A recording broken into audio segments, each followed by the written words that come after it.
Guys, welcome to my channel the chemistry unspoken. जो आज का हमारा वीडियो का टॉपिक है वो है सॉल्ट्स के बारे में। ये आपके इस चैप्टर का लास्ट टॉपिक है, ठीक है। तो आज हम इसको ही डिस्कस करेंगे।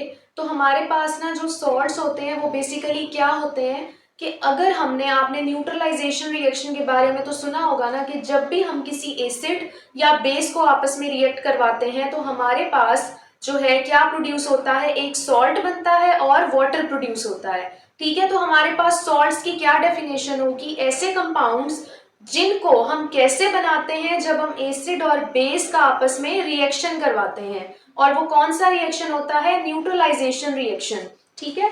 तो हमारे पास सॉल्ट्स की क्या डेफिनेशन होगी, the compounds formed by the neutralisation reaction between an acid and a base, ठीक है। तो ये हमारे पास क्या है, सॉल्ट की डेफिनेशन कि सॉल्ट हमारे पास कैसे प्रोड्यूस होता है जब भी हम न्यूट्रलाइजेशन रिएक्शन करवाते हैं एक एसिड का और एक बेस का, ठीक है। नेक्स्ट हमारे पास आ जाती हैं एग्जांपल्स। अब हमारे पास एग्जांपल्स जो है वो मिलियंस ऑफ सॉल्ट्स हैं हमारे पास जिनकी हम एग्जांपल दे सकते हैं, ठीक है। तो इधर मैंने आपको थोड़ी सी एग्जांपल्स लिखी हैं। तो हमारे पास NaCl जो टेबल सॉल्ट है, ठीक है, common salt, KNO3, potassium nitrate, zinc sulphide, ठीक है, जिंक सल्फेट, ZnSO4, उसके बाद CaSO4, ठीक है, उसके बाद जिंक क्लोराइड, ठीक है, ETC। तो और भी बहुत सारे सॉल्ट्स हैं जी, ठीक है, जिनकी हमारे पास एग्जांपल्स प्रेजेंट हैं। और ये सारे सॉल्ट्स जो हैं वो एसिड और बेस के न्यूट्रलाइजेशन रिएक्शन से बने हैं, ठीक है। नेक्स्ट हमारे पास आ जाती हैं प्रॉपर्टीज। सॉल्ट्स की हमारे पास जो है वो प्रॉपर्टीज होती हैं, ठीक है, जो आपकी बुक में भी डिस्कस हुई है। तो फर्स्ट हमारे पास आ जाते हैं आयोनिक कंपाउंड्स। हमारे पास जो सॉल्ट्स होते हैं ना वो बेसिकली क्या होते हैं, आयोनिक कंपाउंड्स होते हैं, ठीक है, यानी इनके अंदर आयोनिक बॉन्डिंग प्रेजेंट है। यानी फॉर एग्जांपल अगर मैं NaCl की बात करती हूँ तो NaCl के अंदर सोडियम का एक आयन होगा, ठीक है, और एक क्लोरीन का आयन होगा। सोडियम पॉजिटिव आयन, ठीक है, बनाएगा और क्लोरीन जो है वो नेगेटिव आयन बनाएगा। तो दोनों आयन्स मिलके हमारे पास जो है वो क्या प्रोड्यूस करेंगे, एक आयोनिक कंपाउंड प्रोड्यूस करेंगे, ठीक है। तो इसीलिए इधर कहा हुआ है कि सॉल्ट्स क्या होते हैं, आयोनिक कंपाउंड्स। इसी तरह अगर हम KNO3 की एग्जांपल लें तो इधर पोटेशियम हमारे पास क्या है, पॉजिटिव आयन बनेगा और NO3-2 जो है वो नेगेटिव आयन है, ठीक है। तो दोनों आयन्स ने मिलके एक सॉल्ट बनाया हुआ है। तो आयन्स के कॉम्बिनेशन से जो कंपाउंड बनते हैं उन्हें हम आयोनिक कंपाउंड कहते हैं। तो हमारे जो सॉल्ट्स होते हैं वो क्या है, बेसिकली आयोनिक कंपाउंड्स हैं। और आयोनिक कंपाउंड्स की एक और प्रॉपर्टी भी होती है कि वो क्रिस्टलाइन होते हैं, यानी वो क्रिस्टल्स की फॉर्म में होते हैं। अगर आपने NaCl को देखा हुआ है, टेबल सॉल्ट को जो हम घरों में यूज करते हैं, तो आपने देखा होगा कि उसके क्रिस्टल्स होते हैं, ठीक है। तो इसीलिए आयोनिक कंपाउंड्स कहा गया है सॉल्ट्स को, क्योंकि उनमें आयोनिक बॉन्डिंग प्रेजेंट है और वो क्रिस्टलाइन होते हैं स्ट्रक्चर में, ठीक है। सेकंड हमारे पास क्या प्रॉपर्टी है, high melting and boiling points. अब हमारे पास जो सॉल्ट्स हैं वो बेसिकली आयोनिक कंपाउंड्स हैं, ठीक है, अभी हमने कहा। तो आयोनिक बॉन्डिंग जो है वो बहुत ज्यादा स्ट्रॉन्ग बॉन्डिंग है, ठीक है, उसे तोड़ना बहुत ज्यादा मुश्किल है। इसीलिए हमारे पास जो सॉल्ट्स हैं उनके मेल्टिंग और बॉइलिंग पॉइंट क्या होते हैं, बहुत ज्यादा हाई होते हैं, ठीक है। उनको जो मेल्ट करना भी बहुत मुश्किल होता है, बहुत एनर्जी देनी पड़ती है उन्हें मेल्ट करने के लिए, और उन्हें बॉयल करने के लिए भी ज्यादा एनर्जी देनी पड़ती है, ठीक है। तो इसीलिए जो सॉल्ट्स हैं हमारे वो आयोनिक कंपाउंड होने की वजह से उनके मेल्टिंग और बॉइलिंग पॉइंट क्या है, काफी हाई है, ठीक है। नेक्स्ट हमारे पास है न्यूट्रल इन नेचर। जो सॉल्ट्स होते हैं वो बेसिकली न्यूट्रल होते हैं, क्योंकि एक अगर पॉजिटिव आयन हो और एक अगर नेगेटिव आयन हो तो वो आपस में पूरे कंपाउंड को क्या कर देगा, न्यूट्रल कर देगा, ठीक है। तो हमारे पास जो सॉल्ट्स हैं वो क्या होते हैं, न्यूट्रल इन नेचर। नेक्स्ट आ जाते हैं वाटर ऑफ क्रिस्टलाइजेशन। अब हमारे पास जो सॉल्ट्स होते हैं ना उनमें से कुछ ऐसे सॉल्ट्स होते हैं जिनमें वाटर ऑफ क्रिस्टलाइजेशन प्रेजेंट है। ये कौन सा वाटर है, इसमें एग्जांपल हमने दी हुई है कॉपर सल्फेट की। कॉपर सल्फेट जब भी हम इसका फॉर्मूला लिखते हैं ना, मॉलिक्यूलर फॉर्मूला, साथ उसके हम 5H2O लाजमी लिखते हैं। अब ये जो 5H2O है ये क्या है, ये CuSO4 के वाटर ऑफ क्रिस्टलाइजेशन है। जब भी हमारे पास CuSO4 जो है वो अपनी डिहाइड्रेशन देगा, यानी अगर हम CuSO4 को डिहाइड्रेट करवाएंगे तो हमारे पास जो है वो कितने मोल्स ऑफ वाटर इसमें से रिमूव होंगे, 5 मोल्स ऑफ वाटर। और ये जो क्वांटिटी है ना वो सेम ही रहेगी, यानी स्पेसिफिक क्वांटिटी किसके लिए है, कॉपर सल्फेट के लिए। ठीक है, तो कुछ सॉल्ट्स ऐसे होते हैं जिनके अंदर ना वाटर ऑफ क्रिस्टलाइजेशन जो है वो क्या होता है, फिक्स होता है। ठीक है, तो हमारे पास उस चीज को हम क्या कहते हैं, वाटर ऑफ क्रिस्टलाइजेशन कहते हैं। कि जब भी इनको हम डिहाइड्रेट करवाएंगे, ठीक है, इन सॉल्ट्स को, तो इनके अंदर से जो वाटर रिमूव होगा वो इतनी ही अमाउंट का होगा। ठीक है, तो इनके जो वाटर ऑफ क्रिस्टलाइजेशन है वो क्या है, स्पेसिफिक है। ये सारे सॉल्ट्स के अंदर प्रॉपर्टी नहीं है, कुछ सॉल्ट्स ऐसे हैं जो मॉइस्चर एब्जॉर्ब करते हैं, तो उनके अंदर ये प्रॉपर्टी होती है कि उनके वाटर ऑफ क्रिस्टलाइजेशन फिक्स होते हैं। जब भी हम उनको हीट करेंगे तो उनमें से क्या रिमूव होंगे, इतने ही वाटर मॉलिक्यूल रिमूव होंगे। ठीक है, तो ये हमारे पास प्रॉपर्टीज आ गई सॉल्ट्स की। ठीक है, अब नेक्स्ट हमारे पास आ जाती है प्रेपरेशन। अब आपकी बुक में प्रेपरेशन इस हिसाब से लिखी हुई है कि पहले सॉल्युबल सॉल्ट्स के बारे में बताया हुआ है, फिर इनसॉल्युबल सॉल्ट्स के बारे में बताया हुआ है। सॉल्युबल सॉल्ट्स कौन से होते हैं, ऐसे सॉल्ट्स जो आराम से वाटर में डिसॉल्व हो जाते हैं, उनकी सॉल्युबिलिटी बहुत ज्यादा हाई होती है। ठीक है, तो सबसे पहले हम उनकी प्रेपरेशन को डिस्कस करेंगे। तो फर्स्ट हमारे पास जो मेथड है सॉल्युबल सॉल्ट बनाने का वो क्या है कि अगर हम किसी एसिड का रिएक्शन करा दें किसी मेटल के साथ, तो अब हमने एक चीज जो है वो मैंने आपको लास्ट वीडियोस में भी बहुत जगह बताया होगा कि हमारे पास हम जब भी किसी एसिड को किसी मेटल के साथ रिएक्ट करवाते हैं ना, यानी मेटल बहुत ज्यादा हाईली रिएक्टिव मेटल होना चाहिए। तो जब भी किसी एसिड को हम हाईली रिएक्टिव मेटल के साथ ट्रीट कराएंगे तो हमेशा जो एसिड है ना वो हाइड्रोजन गैस इवॉल्व करता है। ठीक है, तो हमारे पास इधर भी सेम रिएक्शन है कि हमने इधर कौन सा एसिड यूज किया है, HCl, और साथ हमने मैग्नीशियम को यूज किया है जो कि ग्रुप 2A का एलिमेंट है। ठीक है, यानी कि हमारे पास जो मैग्नीशियम है वो अल्कलाइन अर्थ मेटल है, यानी हाईली रिएक्टिव मेटल है। तो मैग्नीशियम ने जब एसिड के साथ रिएक्ट किया तो MgCl2 सॉल्ट प्रोड्यूस हुआ है और साथ क्या बना है, H2 गैस बनी है। ठीक है, क्योंकि वो स्ट्रॉन्ग मेटल था, तो जब भी कोई एसिड मेटल के साथ रिएक्ट करता है और मेटल भी स्ट्रॉन्ग होता है तो हमेशा हाइड्रोजन गैस इवॉल्व होती है। ठीक है, अगर हमारा मेटल स्ट्रॉन्ग नहीं है तो कुछ केसेस में ऐसा होता है कि हाइड्रोजन गैस की जगह पे वाटर भी बन जाता है। ठीक है, तो हमारे पास इधर मैग्नीशियम क्योंकि स्ट्रॉन्ग मेटल था इसीलिए रिएक्शन में क्या हमारे पास इवॉल्व हुई है, हाइड्रोजन गैस इवॉल्व हुई है। सेकेंड हमारे पास जो रिएक्शन है वो है एसिड और बेस का, जिसे न्यूट्रलाइजेशन रिएक्शन भी कहते हैं।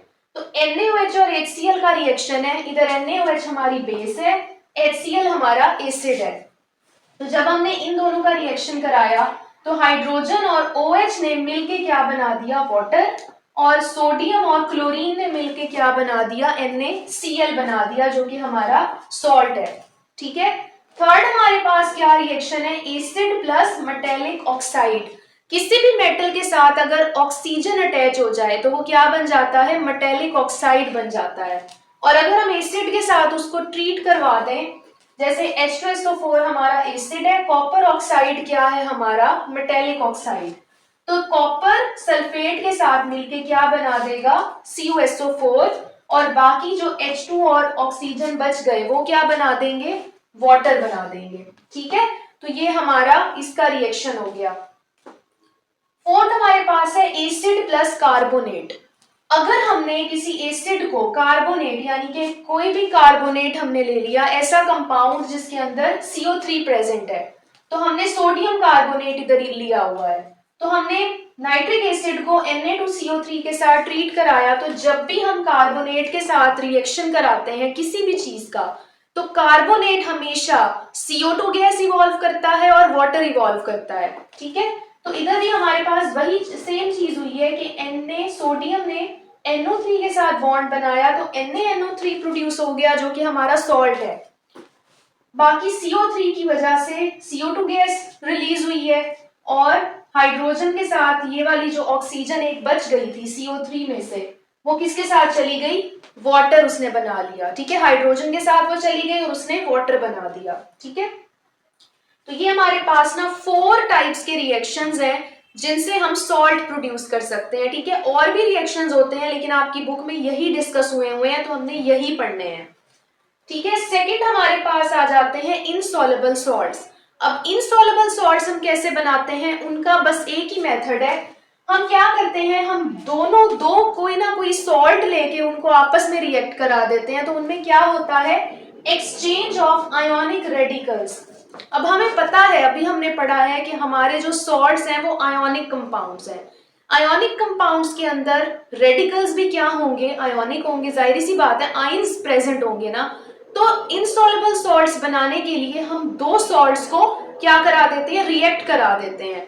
तो क्या होता है, दो सॉल्ट जब रिएक्ट करते हैं तो उनके आयंस आपस में एक दूसरे की जगह को एक्सचेंज कर लेते हैं, ठीक है।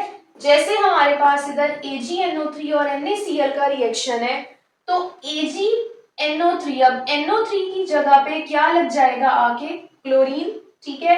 और क्लोरीन की जगह पे क्या लग जाएगा, NO3, ठीक है।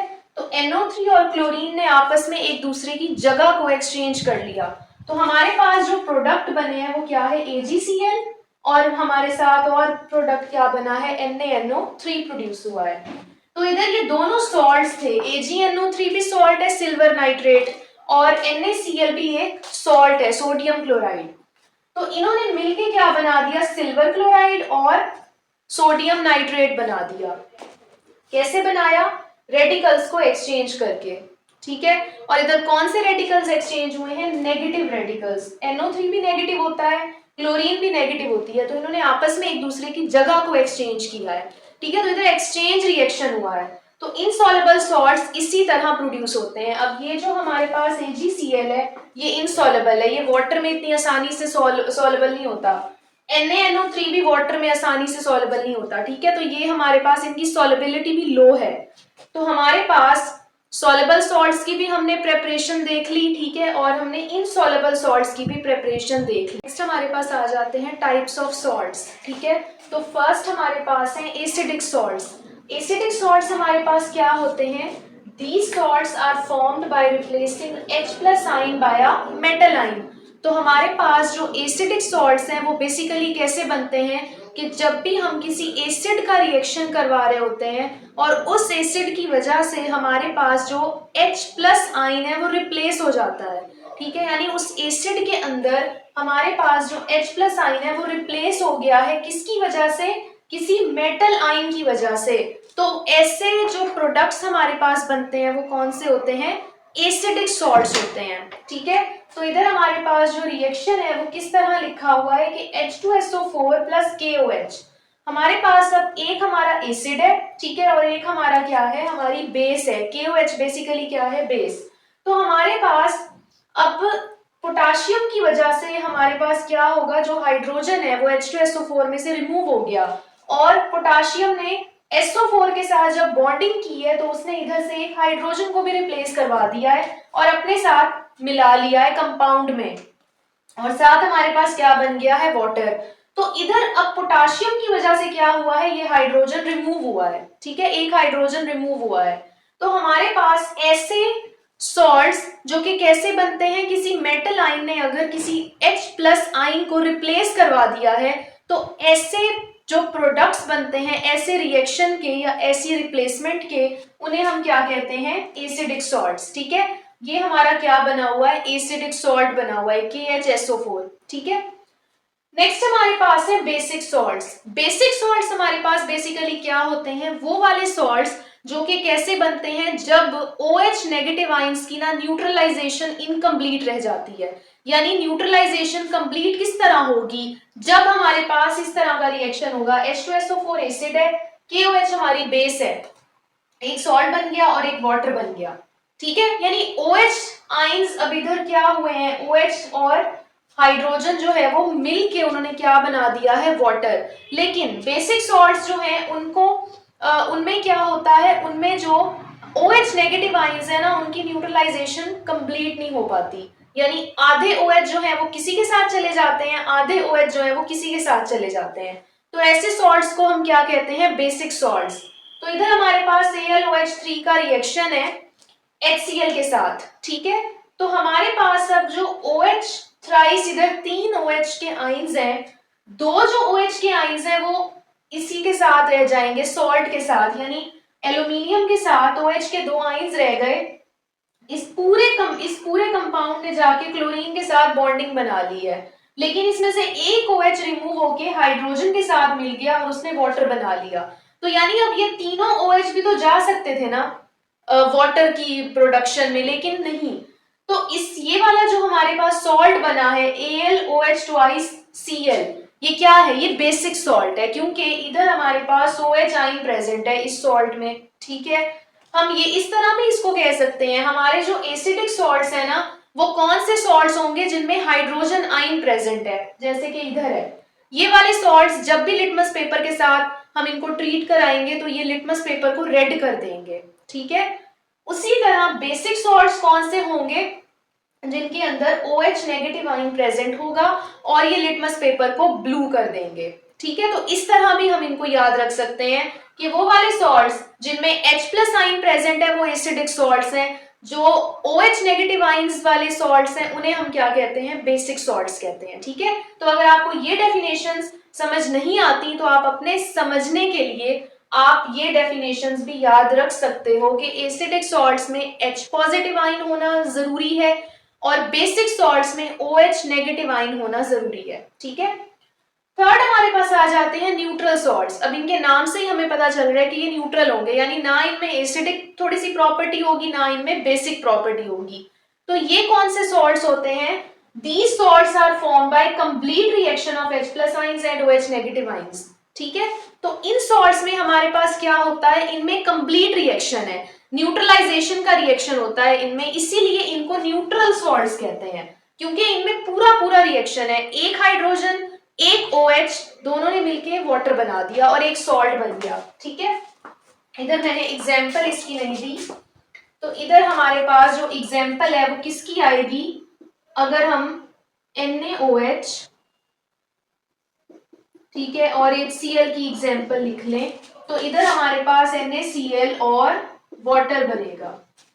तो इधर अब कंप्लीट न्यूट्रलाइजेशन रिएक्शन हुआ है, यानी कि NaCl के साथ चला गया, H और OH ने वाटर बना दिया, तो ये न्यूट्रल सॉल्ट है। NaCl क्या होता है? न्यूट्रल होता है, ठीक है। तो हमारे पास न्यूट्रल सॉल्ट्स वो सॉल्ट्स होते हैं जिनमें कंप्लीट रिएक्शन हुआ है H+ और OH नेगेटिव आयंस के बीच में, ठीक है। अच्छा, नेक्स्ट हमारे पास है डबल सॉल्ट्स। डबल सॉल्ट्स हमारे पास क्या होते हैं? जिनके अंदर हमने दो सॉल्ट्स को मिक्स करके एक नया सॉल्ट बनाया है, वो डबल सॉल्ट्स होते हैं, ठीक है। और वो जो दो सॉल्ट्स थे वो कहां से हमने लिए थे? हमने सैचुरेटेड सॉल्यूशन से लिए थे जो कि इक्विमोलर थे। यानी अगर मेरे पास एक सॉल्यूशन, फॉर एग्जांपल मैंने इधर फेरिक एलम की एग्जांपल लिखी है ना, तो मैंने फेरिक एलम के अंदर ये फॉर्मूला है फेरिक एलम का, ठीक है। फेरिक एलम क्या है? हमारा एक सॉल्ट ही है, लेकिन उसके अंदर कॉम्बिनेशन ऑफ सॉल्ट्स हैं। अगर मैंने K2SO4 का सैचुरेटेड सॉल्यूशन बनाया होगा तो ये भी 1 मोलर होगा। अगर मैंने FeSO4 थ्राइस का सॉल्यूशन बनाया होगा तो ये भी 1 मोलर होगा, यानी दोनों की मोलैरिटी सेम होगी। इक्विमोलर का ये मतलब है कि दोनों के सॉल्यूशंस की मोलैरिटी सेम होगी। तो ऐसे सैचुरेटेड सॉल्यूशंस जिनकी मोलैरिटी सेम है, उन दोनों को जब हमने कंबाइन किया, उनकी क्रिस्टलाइजेशन कराई, उसमें से एक नया सॉल्ट जो निकला है वो हमारा डबल सॉल्ट है, क्योंकि वो दो सॉल्ट्स का मिक्सचर है, दो सॉल्ट्स को मिला के बनाया गया है। तो डेफिनेशन हम देख लेते हैं। These salts are formed by reaction of normal salts crystallized by two equimolar saturated solutions। वो जो कहां से निकले हैं? इक्विमोलर सैचुरेटेड सॉल्यूशन से सॉल्ट्स वो निकले हैं जिन्हें हम डबल सॉल्ट्स कह रहे हैं, ठीक है। तो ये हमारे पास क्या है? Double salts. और 24H2O क्या है? इधर वाटर ऑफ क्रिस्टलाइजेशन, कि अगर इस सॉल्ट को डिहाइड्रेट करवाया गया या हीट करवाया गया तो इसमें से 24 मोल वाटर के निकलेंगे, ठीक है। तो ये इसके वाटर ऑफ क्रिस्टलाइजेशन है। नेक्स्ट हमारे पास आ जाते हैं मिक्स्ड सॉल्ट्स। मिक्स्ड सॉल्ट्स क्या होते हैं? ऐसे सॉल्ट्स जिनके अंदर ना एक एसिडिक रेडिकल होना जरूरी नहीं है या एक बेसिक रेडिकल होना जरूरी नहीं है, इसके अंदर एक से ज्यादा एसिडिक या बेसिक रेडिकल्स हो सकते हैं, ठीक है। These salts are formed by more than one acidic or basic radical। अब हमने जो एसिडिक सॉल्ट्स पढ़े थे उनमें सिर्फ एक हाइड्रोजन था, हमें पता था कि इसमें एक ही एसिडिक रेडिकल निकल सकता है, एक ही हाइड्रोजन आयन ये देगा। उसी तरह इधर क्या था, इधर दो OH थे, अब इधर हमें दिख रहा है कि इधर नेगेटिव जो रेडिकल है वो दो है, ठीक है। तो हमारे पास जो मिक्स्ड सॉल्ट्स होते हैं उनमें हमें कंफर्म नहीं होता कि ये एक रेडिकल देगा या एक से ज्यादा भी दे सकता है जब इसको आयोनाइज करवाया जाएगा। तो इसकी एग्जांपल में आता है ब्लीचिंग पाउडर, ठीक है। ब्लीचिंग पाउडर में अब CaOCl और Cl ये इसका मॉलिक्यूलर फॉर्मूला है। तो इधर हमारे पास क्या है, इधर हमारे पास जो है वो एसिडिक और बेसिक रेडिकल्स जो है वो एक से ज्यादा है, ठीक है। तो ये हमारे पास क्या है, मिक्स्ड सॉल्ट्स हैं। नेक्स्ट हमारे पास है कम्प्लेक्स सॉल्ट्स। अब कम्प्लेक्स सॉल्ट्स क्या होते हैं, these salts are form by reaction of complex ions. जब हमारे पास कम्प्लेक्स आइंस मिलते हैं, कम्प्लेक्स आइंस कौन से होते हैं, जो कोऑर्डिनेट कोवेलेंट बॉन्ड से बनते हैं, ठीक है। आपने कोऑर्डिनेट कोवेलेंट बॉन्ड के बारे में पढ़ा होगा, या अगर मैं इस तरह बात करूं कि ऐसे आइंस जो कि खुद बहुत ज्यादा बड़े हैं साइज में, यानी वो एक सिंपल जैसे आइन होता है ना, हम H+ आइन की बात कर लेते हैं, सिंपल एक छोटा सा आइन है, ठीक है। कम्प्लेक्स आइंस कौन से होते हैं, जो यानी उनका साइज जो है वो छोटा नहीं होता, वो बहुत बड़े होते हैं और उन्होंने किसी और मेटल के साथ बॉन्ड बनाया हुआ है।